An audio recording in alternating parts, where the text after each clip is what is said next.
Hello everyone, welcome back to our another mini blog. আমাদের সরস্বতী ঠাকুরের আগমন আর গমন দুটোই কিন্তু রিক্সাতে। ভাসানের দিন কিন্তু রিক্সায় ঠাকুরকে নিয়েছিলাম, আর এছাড়া আমি, আমার মেজো কাকিমা আর বোন উঠে গিয়েছিলাম।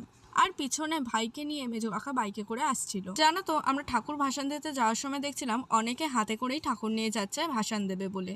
তো তোমাদের ঠাকুরের গমন আর আগমন কিসে হয় সেটা অবশ্যই কমেন্টে জানিও। কিন্তু এরপর রিক্সা থেকে ঠাকুরকে নামিয়ে একটা সাইডে বসানো হলো, কারণ ঠাকুরের মালা ও অন্যান্য পুজোর সামগ্রী সব সাইডে ফেলতে হবে, গঙ্গায় ফেলা যাবে না। এরপর আমরা ঠাকুরটা নিয়ে গঙ্গার দিকে রওনা দিলাম। আর গঙ্গার এখানে ভীষণ ভিড় ছিল, কারণ ওই দিন অনেক ঠাকুর ভাসানো হয়েছে।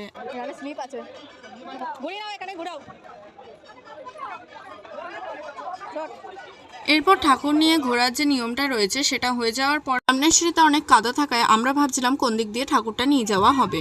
মাঝখানের এই সিঁড়িটা টপকেই ঠাকুরকে নিয়ে যাবে বলে ঠিক করলো। আমি আর ভাই তো ভয় পাচ্ছিলাম যে ঠাকুরটা ঠিকঠাক ভাসান হবে কিনা।